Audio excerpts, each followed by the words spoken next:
Hey guys, आज की कहानी में आप सबका स्वागत है। आज हमारे साथ है हरिया काका और ज्योति। ये दोनों रात के समय बैठे हुए थे।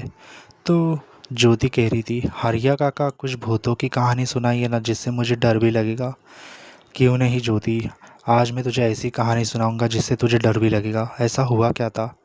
ये घटना हुई थी मेरे गांव में। दोस्तों, मेरी रिक्वेस्ट है आपसे, अगर आप 18+ हो तो कहानी देखो, इसमें बहुत चुड़ैल की बातें की गई है। अगर आप 18 साल के नीचे हो तो ये कहानी आपके लिए नहीं है। और तो क्या हुआ था मैं जानना चाहती हूँ। एक ल- एक आदमी था जिसने अपने हाथों से ही उसका फैमिली की वाट लगा दी थी, यानी कि फैमिली को सब अलग कर दिया था। ऐसा हुआ क्या था मैं जानना चाहती हूँ। तो तुझे तो पता ही है, दुनिया में हर चीज़ की कीमत देनी पड़ती है। हाँ, ये बात तो सच है, कोई हमें कुछ मुफ्त में नहीं देता। आज की कहानी हमारी लालच के ऊपर ही है। अंधा विश्वास मतलब पैसे का भूखा। ऐसे ही एक आदमी था हमारे गांव में, विनोद नाम का। तो उसका मच्छी का बिज़नेस था, मतलब मच्छी बेचना था, तलीली मछली। और उसकी 1 साल की बच्ची थी। तो उन लोग तीनों जन फैमिली थे, उसकी बीवी भी थी। तो थोड़े दिन में उनका बिज़नेस लॉस होने लग गया, उन लोग के खाने तक के वांदे हो गए थे। पत्नी ने थक हार के उससे हार मानकर कहने लगी, अब मुझे नहीं लगता कि तुम कुछ कमा के लोगे, क्योंकि तुम्हारे खुद के वांदे हैं। कैसा इंसान है, मैंने इसके साथ शादी की, एक ठीक से कमा भी नहीं पाता। मुझे नहीं रहना तेरे साथ, फिर मैं मायके चली जाती हूँ। ये 1 साल की बच्ची है, इसकी देखभाल कर, मैं दोबारा लौट कर कभी नहीं आऊँगी। उसके बाद 1-2 महीने के बाद उसे पता लगा उसकी पत्नी की मौत हो गई है। वो रोते रोते, उसको रहा नहीं जा रहा था। उसकी 1 साल की बच्ची उसके हाथ में दे दी थी और उसके ऊपर सारी जिम्मेदारी आ गई थी। उसने कैसे तो उस बच्ची को करीब संभाल विंभाल के 2 साल का किया, पर उसके ऊपर इतने कर्जे हो गए थे कि लोग उसके घर पर रोज़ आ रहे थे, पर उसके खाने तलक के वांदे हो गए थे। फिर उसके बचपन का दोस्त आया, रवि नाम का। उसने कहा, अरे विनोद, तेरी पता चला तेरी फैमिली का क्या हुआ। तू इससे छुटकारा पाना चाहता है, तू पैसे कमाना चाहता है। हाँ, मैं कमाना चाहता हूँ, पर वो रास्ता गलत है। क्या करना है तुझे, सोच फिर।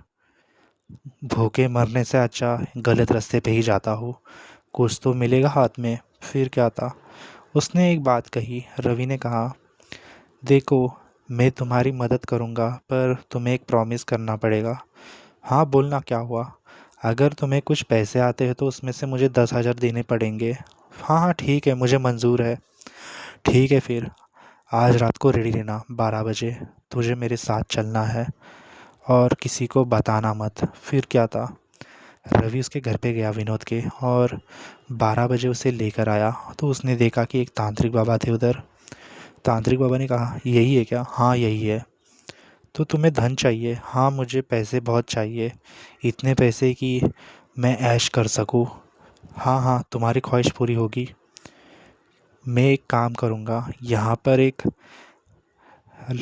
घेरा बनाऊँगा, तुम्हें उसके अंदर रुकना है, और एक गुड़िया रहेगी, यानी कि काली गुड़िया रहेगी, तुम्हें उसके सामने रुकना है। मैं कुछ करूँगा जिससे तुम्हें गोला यानी कि उस मतलब उस घेरे के बाहर नहीं जाना है, इतना याद रखना। हम लोग तुम्हारे साथ में ही हैं। हाँ, मुझे मंजूर है, मैं पैसे के लिए कुछ भी कर सकता हूँ। गिरीश अंधा हो गया था, उसे पैसे ही दिख रहे थे, इसकी वजह से उसने विधि के लिए स्टार्ट कर दिया। उसने कहा कि ये काली गुड़िया है, थोड़ी तड़पेगी और तुम्हारे साथ यह हवा देखेगी, तो तुम कहना मैं तुम्हारा मालिक हूँ और तुम मेरी गुलाम। इतना कहते ही तुम्हारा काम हो जाएगा, बाकी का मैं करता हूँ। तो उस तांत्रिक ने उसके ऊपर लगातार खून की बूंदें और नींबू वींबू सब उसे रख दिया, और विनोद को कहा, थोड़ा तुम्हारा खून दे दो उसे। तो उसने फटाक से उसका खून दे दिया। वो डॉल झटकने लगी और तड़पने लगी। विनोद डर गया। फिर तांत्रिक बाबा ने कहा, देखो, कुछ भी करो, उस घेरे में से निकलना मत, नहीं तो हम सब मुसीबत में फंस सकते हैं। हाँ हाँ, आपकी जो जो बात है मुझे सब याद है। फिर अचानक और जो काली गुड़िया थी वो खड़ी हो गई। उसने धीरे से आवाज़ निकाली। उसने कहा कि क्या बात है, मुझे क्यों बुलाया? तो उसने कहा कि मैं तुम्हारा गुलाम हूँ। हाँ, मैं मैं तेरा मालिक हूँ, तू मेरी गुलाम है। मैं जो बोलूँगा वो करेगी। हाँ, मैं करूँगी, पर क्या करना है? फिर तांत्रिक बाबा बोले, तुम इसके साथ चले जाओ। हाँ हाँ, पर मेरी एक शर्त है। मैं इसके साथ कहीं भी जाऊँगा, पर इसके जो जो मांग है उसकी मेरी भी मांग रहेगी, उससे पूरी करनी पड़ेगी। प्रॉमिस करते हो तो मैं तुम्हारे साथ में आऊँगा। फिर विनोद ने कहा, हाँ मुझे मंज़ूर है। उन लोग ने एक दूसरे को डील कर दी और उसने एक बक्से में उसे दे दिया और कहने लगा, तांत्रिक बाबा कहने लगे, देखो ये तुम मुझसे खरीदे हो, ये इस बात का किसी को पता नहीं चलना चाहिए। ये काला जादू है। किसी आत्मा को मैंने पकड़कर इसके अंदर डाल दिया है। तुम एक काम करना, पूर्णिमा नहीं तो अमावस की रात इसे एक कमरे में रख देना और तुम्हें जो चाहिए होगा इससे मांग लेना, और बदले में ये भी तुम्हारी इच्छा करेगा तो वो भी तुम्हारी डिमांड करेगा कि मुझे ये चाहिए, तुम उसे ला कर देना। और ध्यान रखे, ज़्यादा लालच मत करना, जितना है उतना ही मांगना, नहीं तो ये तुमसे बहुत कुछ छीन लेगा। सोच लो फिर एक बार। हाँ हाँ, मुझे मंज़ूर है। फिर क्या था, विनोद पागलों के जैसे उस पेटी में उस डॉल को ले आया था और उसने अपने कमरे में रख दिया था। सबसे पहले उसने कहा, पूर्णिमा की रात है, कुछ मांग लेता हूँ इससे। उसने कहा कि मुझे पैसे ला कर दो, बस इतनी सी बात। हाँ, ला कर देता हूँ, उसमें क्या। उसके बाद उसकी बेटी का आवाज़ आया, विद्या का। विद्या ने कहा, पापा हमें लॉटरी लग गई। उसने कहा कि देखो बेटा, मैं बहुत टेंशन में हूँ, ऐसा गंदा मजाक मत करो मेरे साथ। मैं सच कह रही हूँ, आपको लॉटरी लग गई है, आप चाहो तो देख सकते हो। उन्होंने देखा तो उनके होश उड़ गए। उन्हें करीब 25 लाख की लॉटरी निकल चुकी थी। इस तरह उसने सबसे पहले उसमें से उसने कहा, मैं 10,000 रुपये मेरे दोस्त को देता हूँ, मैंने प्रॉमिस किया था वो। तो उसने उसे 10,000 रुपये दे दिए और जितने से लोन भी लिया हुआ था सब लोग को उसने पैसे दे दिए। जिधर ब्याज भी चल रहा था उसका, उसके अंक के ऊपर जितने पैसे थे उसने सब क्लियर कर दिए। और उसने एक छोटा सा बिज़नेस खोला, ढाबा खोला, बहुत कुछ खोल दिया। गाड़ियाँ बीड़ियाँ, शोरूम बीरूम, ऐसे ही करते वो हमारे गांव का बहुत बड़ा आदमी बन गया। कुछ ही समय में उसने इतनी दौलत कमा ली कि कोई नॉर्मल इंसान कमा ही नहीं पा रहा था। फिर क्या था, उसके बाद उसकी बेटी विद्या, उसकी पढ़ाई में थोड़ी प्रॉब्लम चल रही थी। उसने कहा कि मैं हैंडल कर देता हूँ। फिर उसकी एक ख्वाहिश पूरी हो गई। उसने कहा कि एक काम करो, तुम मुझे अक्का मुर्गा ला कर दो, वो भी ज़िंदा होना चाहिए, मुझे गर्म खून पसंद है। उस गुड़िया ने डिमांड कर दी, काली गुड़िया ने। तो विनोद ने वैसे ही किया। उसके बाद दूसरे दिन देखा तो उस मुर्गी की हड्डियाँ पड़ी हुई थी, ऐसा लग रहा था कि उसने पूरा उसे खा गया हो। फिर क्या था, ऐसे ही वो मांगता रहा, उसको देता गया सब कुछ। वो जो जो अंडे बिंडे जो जो चाहिए थे उस काली गुड़िया को देता गया और उससे बदले में बहुत कुछ लेता गया। ऐसे ही करते उसने बहुत पैसे कमाए, इतने पैसे कमाए कि हम गिनती भी नहीं कर सकते थे। फिर क्या था, आसपास के लोग सब हैरान हो गए कि विनोद इतना पैसे वाला कैसे बन गया। उन्हें लगा कि विनोद की लॉटरी बीटरी लग गई, पर इतने पैसे लॉटरी में कहाँ आएंगे। इसके वजह से सब लोग ने कहा, नहीं कोई बिज़नेस बिज़नेस भी तो डाला है, इसके वजह से इसका पैसे आ रहे हैं। चलो कोई दिक्कत नहीं। अब बंदा अपने पैरों के ऊपर खड़ा हो गया। पहले तो इसको खाने के वांदे थे, कोई इसको पूछ रहा भी नहीं था। इसकी पत्नी की मौत हो गई, तब से ये पागल हो गया था, पर अब ठीक है। फिर क्या था, ये सुनते ही विनोद को बहुत गुस्सा आया और कहने लगा, तुम लोग जब मेरे पास पैसे नहीं थे मुझसे ठीक से बात भी नहीं कर रहे थे, आज पैसे आ गए तो मेरे ऊपर जलन कर रहे हो। लोगों ने सही कहा है, आदमी जब तरक्की करता है तो जलने वाले कम नहीं होते। फिर गाँव वालों कहने लगे, ये तेरी मेहनत की कमाई थोड़ी ना है, ऐसा लग रहा है कि तूने किधर तो झोल किया है। फिर उसने कहा, हाँ तुम्हारे दिमाग में इतना ही चलता रहता है, किसी इंसान पैसे नहीं कमा सकता? हाँ कमा सकता है, पर तेरी पैसे इतने हैं कि दोगुने हैं उससे। मुझे नहीं लगता कि ये जन्म में इतने पैसे हमें कभी मिलेंगे। तेरे पास तो ऐसा लग रहा है कि खजाना ही मिल गया तुझे। फिर इतना इतना कह दो ना, मुझसे तुम्हें जलन हो रही है। हाँ सही कहा तुमने, जलन तो हो रही है। फिर गाँव वालों ने उसे हैरान कर दिया। फिर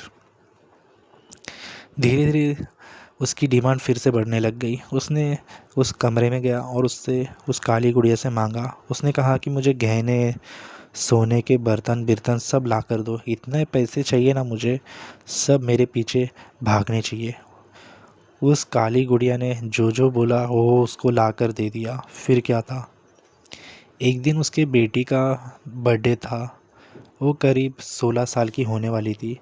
तो विनोद उस काली गुड़िया के यहाँ पर गया और उसको कहा, मेरी बेटी का जन्मदिन है, यानी कि उसका बर्थडे है, तुम जो बोलोगे मैं तुम्हें ला कर दूँगा, मांग कर तो देखो।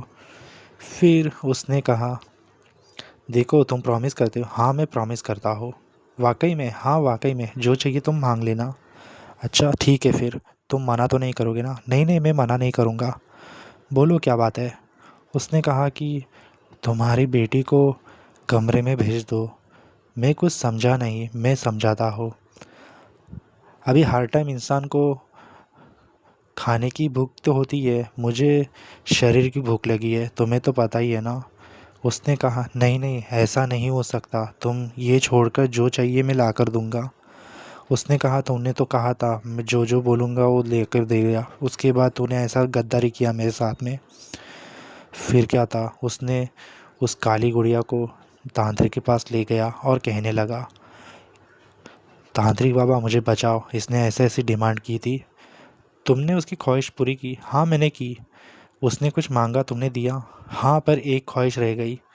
जाओ उसे पूरा करो, नहीं तो वो तुम्हें भी मार देगा, इतना रात याद रखना। फिर क्या था, वो भागा भागा विद्या के पास पहुंचा।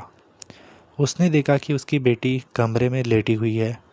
उसने कहा, अरे इसे क्या हो गया है, सोई है, जाकर देखता हूँ आखिरकार हुआ क्या है।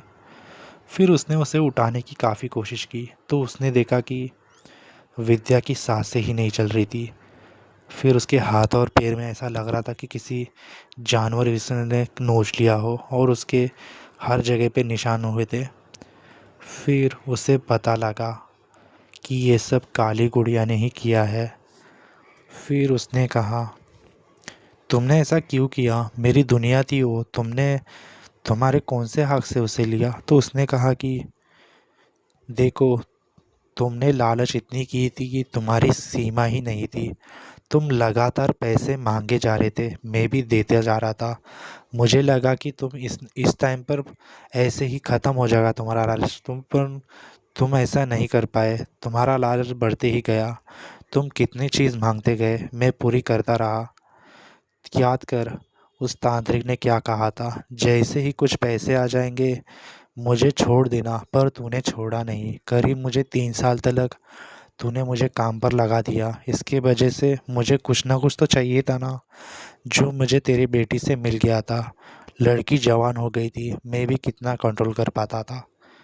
फिर क्या था, ये हादसा देखते ही वो पागल हो गया पूरा और हमारे गांव में भटकता रहा और कहता रहा, जिस किसी को भी पैसे वाला बनना है 10,000 रुपये में काली गुड़िया खरीदो और पैसे वाला बन जाओ।